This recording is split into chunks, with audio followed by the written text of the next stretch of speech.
Ciao a tutti! In contemporanea. Dopo Ciao a tanto tutti. tempo. Evviva! Siamo ancora qui a parlarvi di vino. Di vino, questa volta è un vino molto molto interessante e particolare.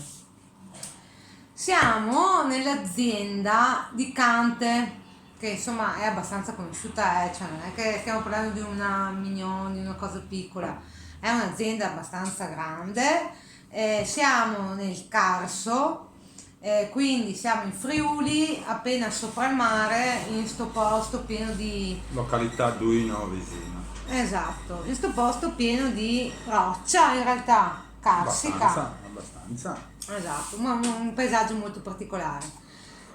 E siamo con uno spumante. Un metodo classico da Pinot Nero, dosaggio zero. Facciamo un anno sui lieviti prima della sboccatura. Un vino anche abbastanza, per essere un metodo classico, anche di pronta bella, bello fresco, un colore chiaretto con tonalità anche di pesca. Esatto, pesca, proprio pesca, anzi quasi petalo di rosa, Petalosa. petaloso, come vino un po' petaloso. E sì, andiamo al profumo, proviamo a vedere cosa succede. Sicuramente ci sono note fruttate, fragola in primis, note floreali e anche una discreta mineralità. Comunque ricordiamo che siamo su un terreno dove la roccia la fa da padrone. Tra l'altro Esatto. la cantina è molto interessante perché comunque è scavata a 18 metri sotto la roccia a suon di dinamite e quindi hanno tutta una bella barricaia perché poi fanno una serie di vini molto molto interessanti. Ovviamente c'è della crosta di pane al naso, anche se visto anche il periodo limitato sui lieviti non è particolarmente... Quanto fa sui lieviti? Un anno, 12 mesi. 12 mesi.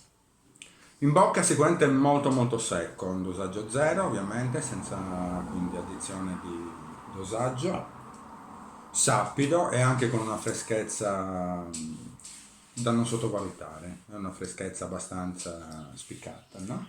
Sì, io direi, ecco, un po' se devo trovare un difetto, forse Il perlage. il perlage. C'è un po' la bollicina, Non secondo troppo me, fine, sì. che è un pelino grossolana, un pelino grossolana, però vabbè, chiaramente poi dipende anche da cosa si deve, con cosa si deve abbinare. E noi l'abbiamo abbinato a Ah? gamberi alla griglia con aglio, zafferano, prezzemolo e del polpo saltato al rosmarino al porto con Il vino al Porto vino porto, con un medaglione di patate, e tegoline e creme, e tegoline, che sarebbero fagiolini fagiolini. e il crème, che è Creme, una crema a e base di dentro raffa. al tortino c'era anche uno strato di pomodorini Sì. infilato dentro, cucinato al forno, e sopra questo polpo caramellato con il porto. Diciamo che effettivamente è un Ha retto. vino che ha retto e lava anche bene, anche gusti particolarmente, non particolarmente intensi, ma Appropriati. particolari. Ecco. Prezzo a bottiglia in cantina 14 euro. Quindi se vi capitate da quelle parti fate un salto perché è una bella cantina da visitare. È tanto bella da vedere, poi in realtà sarebbe un po' su prenotazione, nel senso che loro poi vi portano giù, brigano, vi fanno vedere un sacco di cose bellissime e quindi sì, sarebbe un po' da prenotare. Sì, No? noi abbiamo avuto la fortuna senza prenotazione, però ci hanno detto che l'ideale, sì, alla fine ci hanno fatto fare Un giretto lo un stesso. giretto, un piccolo tour, dai, con annessa degustazione, che non va mai male. Esatto. Bene, Comunque, da Lale il Fede, evviva, buona serata, auguri. ciao!